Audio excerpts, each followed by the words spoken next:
Olá, tudo bem com você? Hoje não foi possível gravarmos juntos, doutora Maura e eu, nosso quadro Observatório das Origens, mas não é por isso que vamos ficar sem ele. Você já sabe, toda terça-feira à noite estreia em meu canal e no dela também. O canal da Maura é o Observatório das Origens, é o mesmo nome aqui do nosso quadro. Estreia o vídeo que a gente faz chamando atenção para alguma descoberta, algum achado, alguma pesquisa interessante no mundo da ciência, mas sempre analisando tudo com as lentes do criacionismo bíblico.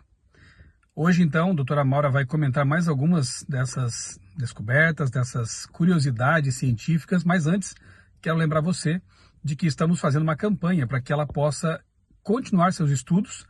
A Maura já tem mestrado, ela tem um doutorado em ciências, ela é bióloga, tem feito um trabalho muito bonito na defesa do criacionismo bíblico, como palestrante, como autora de textos, e ela pretende agora se aprofundar mais em aspectos teológicos também. E o custo desse curso que ela quer fazer é bem elevado e ela já tem contado com alguns apoios, inclusive da rede adventista de educação, mas ainda faltam alguns recursos para que ela possa custear o transporte.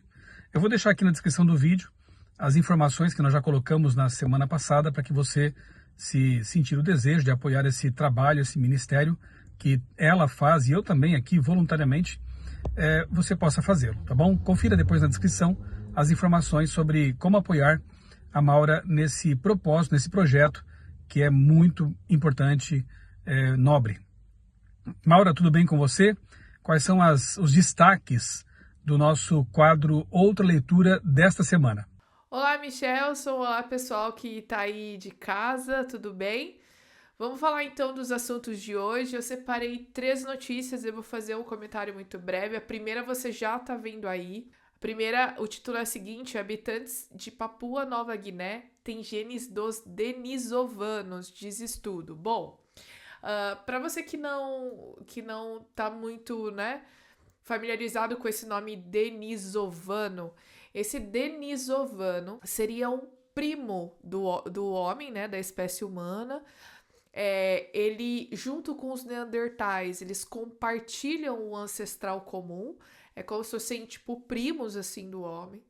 E aí, esses denisovanos, eles foram encontrados, na verdade, vestígios, né, desses homens primitivos foram encontrados numa caverna em Denisova, lá na Sibéria. E aí os cientistas eles encontraram vestígios, né, de que essas pessoas viveram naquele local. E eles basicamente classificaram os vestígios dessa espécie de acordo com a análise genética. Muita pouca evidência fóssil de fato para afirmar que seria um ancestral do homem, mas como encontraram vestígios genéticos, eles acharam que era o suficiente para classificar numa outra espécie mais primitiva do que o homem, né? E a questão é o seguinte: o que aconteceu? Eles fizeram um estudo genético lá com os habitantes de Papua Nova Guiné e eles descobriram que esses habitantes, eles analisaram os genomas, né, desses habitantes aí de Papua Nova Guiné e eles descobriram que existiam semelhanças genéticas com os denisovanos, né? É interessante a gente lembrar que, por exemplo, a mesma coisa foi identificada com os neandertais. Em um vídeo do meu canal há um tempo atrás, eu comentei que nós temos aí cerca de 3 a 4% de DNA dos neandertais. Isso indica que em algum momento os neandertais eles tiveram algum tipo de relacionamento com a espécie humana, né? E essa é uma evidência interessante, assim como os denisovanos, né? Porque isso indica que houve cruzamento, né? Os neandertais se produziram com a espécie humana e tiveram filhos que carregaram essa origem genética. Então, isso é interessante porque mostra que se eles conseguiram se reproduzir, quer dizer que eles tinham uma afinidade genética e a gente encontra esse tipo de afinidade genética em indivíduos da mesma espécie. Então, todas essas evidências, para mim, parece muito claro que é uma evidência de que, na verdade, neandertais, homo sapiens, todos são da mesma espécie, assim como os denisovanos, agora, né? Então, aqui a reportagem diz que eles foram humanos extintos há 50 mil anos, Essa pesquisa ela foi publicada pela Nature, né? E aí o que eles fizeram? Eles analisaram o DNA de habitantes das terras altas aí na Papua Nova Guiné, que fica ali a quase 3 mil metros acima do nível do mar, e eles encontraram algumas diferenças na amostra de sangue. Primeiro, essas diferenças eles encontraram em relação a algumas mutações, em relação à composição celular. Então, eles viram que os habitantes das terras baixas, por exemplo, tinham células imunes, eles tinham mais facilidade para combater infecções, enquanto os moradores que viviam mais lá no alto, nessas regiões de quase 3 mil metros de altitude, né? Eles tinham mutação para aumentar a contagem dos glóbulos vermelhos. Isso faz com que o transporte de oxigênio seja mais eficiente.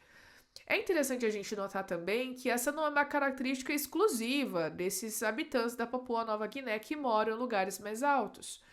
A gente encontra isso com peruanos, com os povos andinos, que são de regiões mais altas e que têm essa contagem de glóbulos vermelhos maior.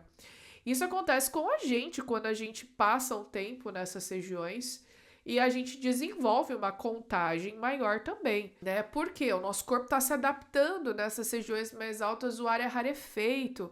Então, enfim, né? É uma forma do nosso corpo se adaptar. Mas eles encontraram essa característica ali também nesses povos aí. Os pesquisadores aqui dizem também que esses povos eles são únicos, eles se estabeleceram na Indonésia há cerca de 50 mil anos, né? E diz aqui também que eles encontraram nessas populações vestígios desses denisovanos, que é o homem primitivo extinto, né? Que foi o que eu contei para vocês, que vestígios desse homem foi encontrado aí nessa caverna na Sibéria. E aí, com isso, eles começam a construir a história de como essas pessoas chegaram na Papua Nova Guiné e de como essas pessoas começaram ou passaram a ter esse DNA dos denisovanos. E aí eles disseram o seguinte, olha a história, eles disseram que há 50 mil anos atrás, os habitantes da Papua Nova Guiné, eles saíram da África, cruzaram a Ásia, e quando eles cruzaram a Ásia, eles encontraram esses denisovanos. E aí eles se misturaram e depois seguiram um caminho, né? E aí cerca de 5% do DNA denisovano é encontrado nos papuásios. Uma porcentagem muito similar aos de neandertais, né? Que já tem toda aquela argumentação que eu comentei para vocês. Aqui diz que as variantes genéticas dos denisovanos podem infectar uma proteína que chama GBP2 e isso pode fazer com que as pessoas que vivem em regiões mais baixas lá da Papua Nova Guiné sejam mais resistentes a parasitas como o da malária, por exemplo, né, que é causada por um protozoário. E que esses genes eles foram selecionados ali ao longo da história da evolução. E aí os pesquisadores querem entender melhor como que essas mutações podem ajudar a deixar essas pessoas mais resistentes, como é essa dinâmica genética entre os povos. Mas assim, né, gente, é interessante como eu vejo uma forçação de barra, assim. Isso acontece com vários ancestrais ou vários parentes do homem, né? Com várias formas primitivas antes de chegar no Homo sapiens. Então, eu não tenho muitas evidências genéticas, muitas evidências de fósseis. Se eu tenho, eu encontro um crânio fragmentado, eu encontro pedaços de dedos, de braço, de perna, de quadril. E aí eu vou tentar montar um quebra-cabeça e completo com o que falta com o vestígio genético quando está disponível. E aí eu pego todas essas evidências e crio um modelo, crio uma hipótese para tentar explicar. E a gente sabe que nesse processo de criação de hipóteses tem a influência da nossa cosmovisão, né? Enquanto os naturalistas veem isso como indivíduos separados, espécies separadas, etc., eu acredito que quando a gente olha para isso, a gente consegue encontrar evidências muito interessantes de que, na verdade, todos nós somos um só. todos nós viemos do mesmo ancestral, né? Que foi Adão. Todos nós somos a mesma espécie humana, né? Então, é uma informação, uma evidência interessante dessa notícia aqui. A próxima notícia eu achei bem interessante, porque é assim, né? Às vezes a gente olha para os animais com um olhar muito de, nossa, nós somos muito superiores, esses animais, eles não são inteligentes, porque eles não são racionais, etc. Só que eu acho muito interessante quando a gente para pensar que especialmente esses animais que são superiores, né, como mamíferos, eles são animais muito inteligentes. São animais que têm um sistema nervoso desenvolvido e muitos deles podem ser treinados e aprendem coisas. É óbvio, né? Que eles aprendem isso, eles são condicionados e tal, e eles não tomam uma decisão, eles não têm esse processo de racionalização. Mas é interessante ver que eles têm comportamentos que eles usam para se comunicar. Eles não falam, né? Mas eles usam diversos movimentos e sons para passar mensagens. Isso mostra a complexidade do desenvolvimento desses animais. E o elefante ele se destaca bastante porque é um animal longevo e é um animal extremamente inteligente que tem uma memória muito boa, né?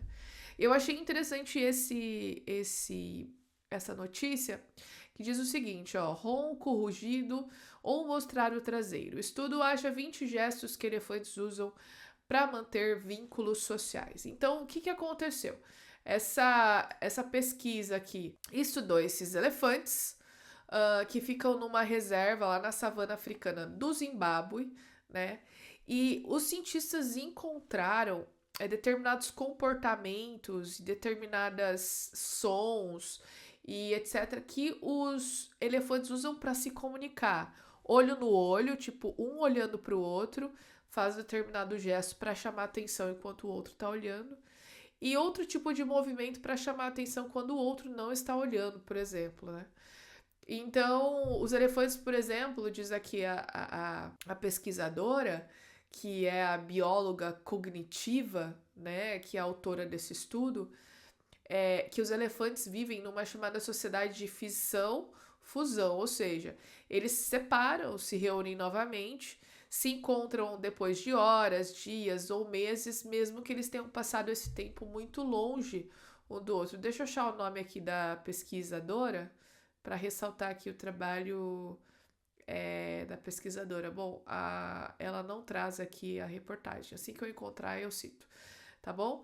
E aí a reportagem, ela ressalta essa questão de que os elefantes são animais são um dos maiores animais da Terra, eles são muito inteligentes, têm uma memória aguçada, conseguem resolver problemas, se comunicam. As fêmeas parecem ter um laço social, elas parecem criar um vínculo maior. Talvez tenha, não sei, tá? Eu tô especulando, tentando fazer inferências a partir dessas informações, mas talvez tenha a ver, por exemplo, com questões relacionadas à maternidade, desse vínculo. Já os machos, eles têm laços sociais mais fracos, né?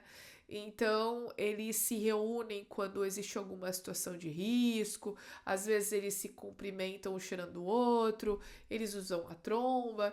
E aí, o que aconteceu? A reportagem, ela cita, então, 20 gestos que foram mapeados de como os elefantes se comunicam.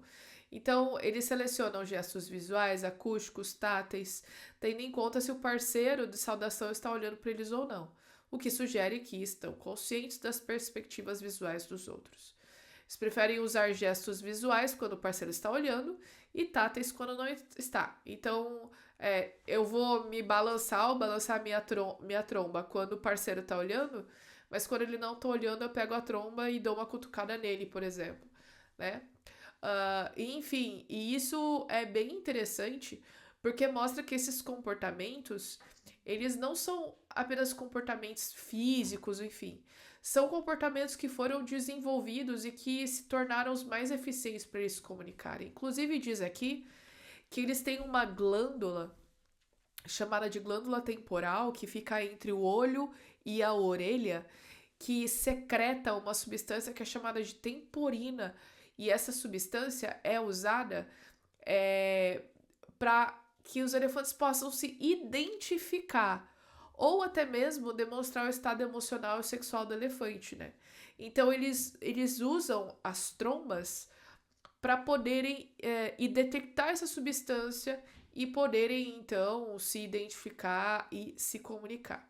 Então eu achei interessante a gente ver notícias assim, porque a gente consegue cada vez mais ter uma dimensão de que esses animais, eles são incrivelmente complexos, né? E a gente vê características assim que são cada vez mais profundas. E aí a gente fica pensando em como Deus planejou esses animais também para serem seres sociais. Eles vivem em comunidade, eles vivem em sociedade, eles têm uma organização interna, inclusive eles têm formas de se comunicar, né? E a gente vê isso hoje num contexto que é contaminado pelo pecado. Imagina quando não existia, imagina que talvez existissem aí habilidades mais complexas, mais acuradas, né? Para eles poderem se comunicar de uma forma interessante.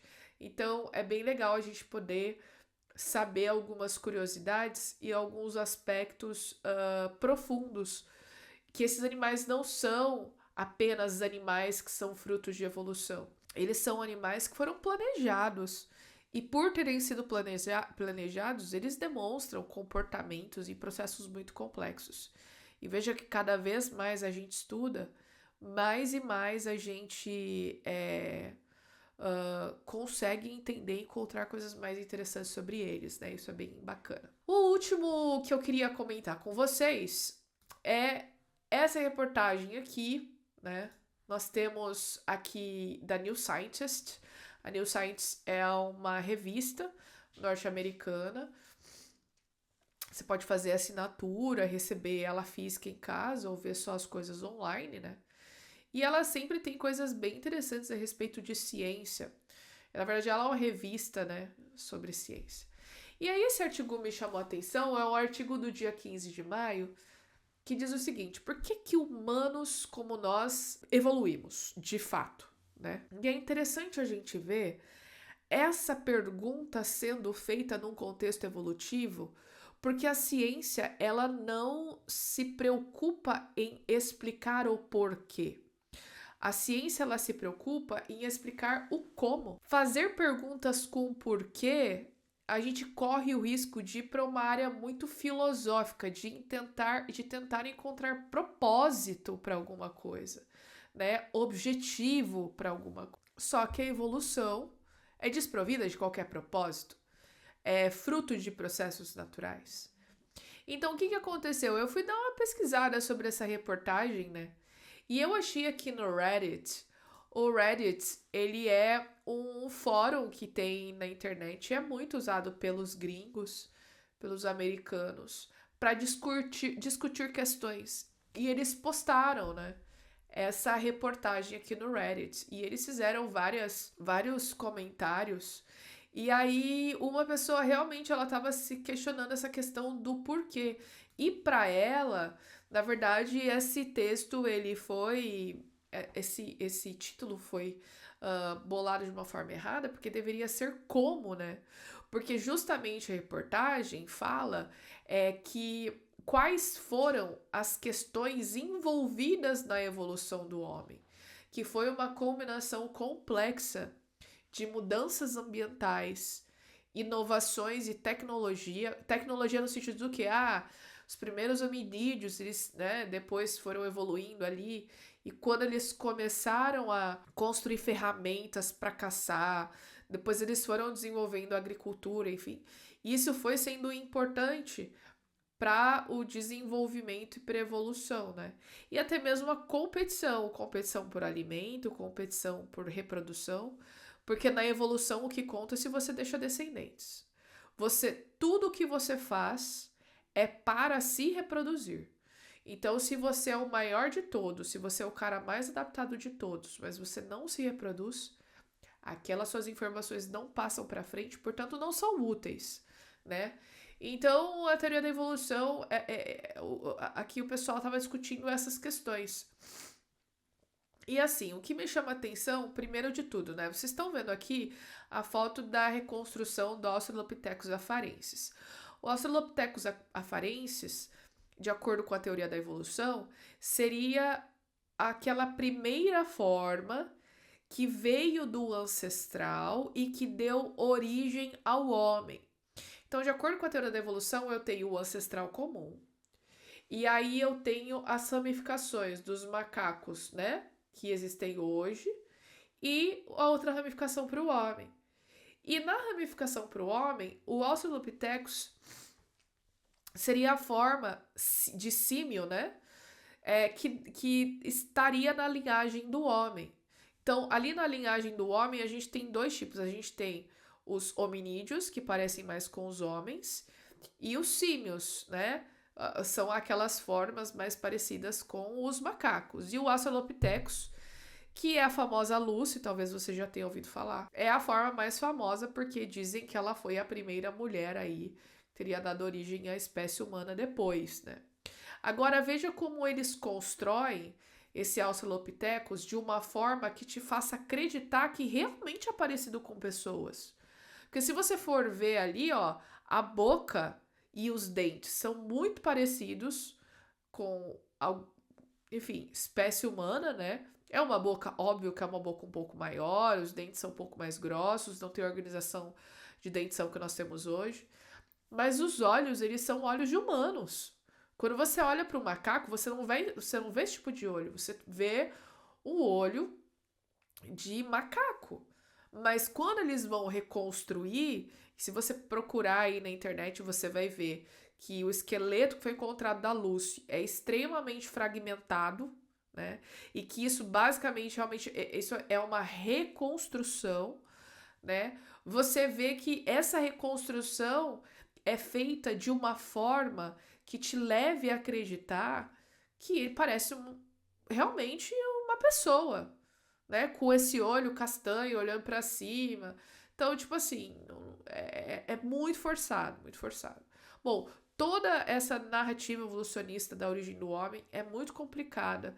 Muita gente critica, muita gente diz que muita coisa precisa ser revista, né? Mas o que eu queria também comentar e que eu vi muito no Reddit é que o comentário das pessoas deixa descarado a essência do naturalismo, né?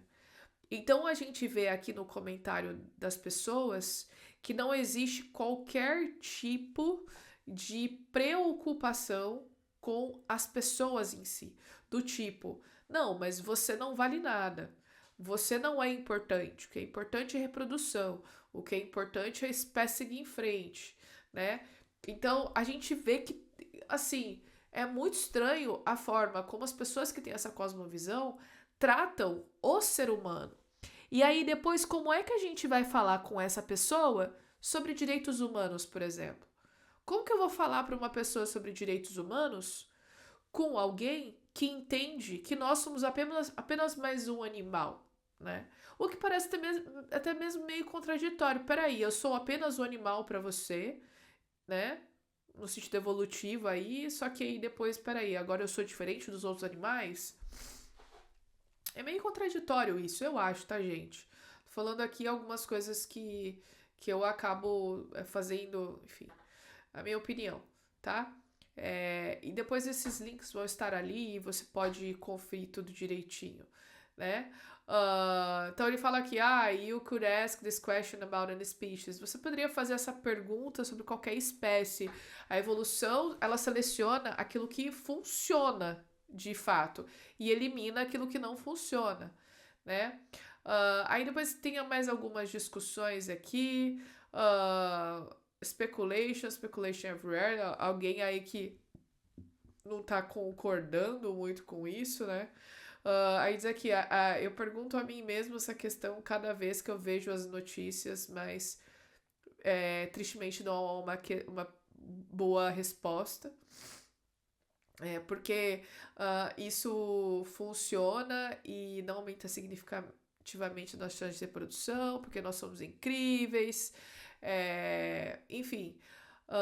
Isso é bem interessante. Eu acho que foi num outro link que eu vi aqui do Reddit, eu acho que foi esse aqui. Não há porquê, no sentido de intenção ou de planejamento, né? Os caras já querendo eliminar ou se distanciar dessa questão aí do design, né? Nós continuamos falhando em morrer antes de procriar, né? Então, a gente não morre antes de reproduzir. Como eu disse, a reprodução é importante, né? Eles não evoluíram como nós, eles evoluíram conosco. Eles são nossos parentes. Quando um organismo evolui, as espécies surgem e criam várias espécies, não apenas uma. Os caras estão tentando explicar, ó, não existe porquê. Foi algo que fez a humanidade, né? There's no why. Então as pessoas estão aqui, ó, questionando essa questão do porquê, que realmente quando isso é usado dá a impressão de que, peraí, existe uma intencionalidade, né? Então, gente, eu acho que é isso. Essas notícias aí que eu queria compartilhar com vocês. Os links estão na descrição, então você pode conferir todos eles, ler mais coisas que eu não deu tempo de comentar. E continue aí assistindo, continue compartilhando com os amigos, continue se inscrevendo no canal do Michelson, no meu canal Observatório das Origens. Muita gente que assiste os vídeos não está inscrito. Isso quando você se inscreve, você ajuda bastante o canal, porque quanto mais pessoas se inscrevem e engajam, mais o YouTube entende que isso é relevante, né? Então ele vai sugerir para mais pessoas, isso é bom. Então continue compartilhando, vamos disseminar esses conteúdos que a gente vem produzindo. Queria agradecer as pessoas, algumas pessoas que fizeram a doação, né? O Michelson, ele comentou na semana passada sobre esse projeto do mestrado que eu vou começar esse ano. Então algumas pessoas doaram, isso é muito bom. Ele vai dar mais informações nesse vídeo. Continue participando, se você puder aí doar também ao longo desse tempo. Em breve eu vou abrir uma campanha permanente no Apoia-se para você poder, de repente, planejar e ajudar quando puder, para a gente poder continuar comprando equipamentos e se dedicando para produzir esses conteúdos que são uma forma de evangelização também, tá certo? Pode me seguir no Instagram também, Maura A. Eduarda. E no meu canal, essa semana, a gente vai ter 2 vídeos.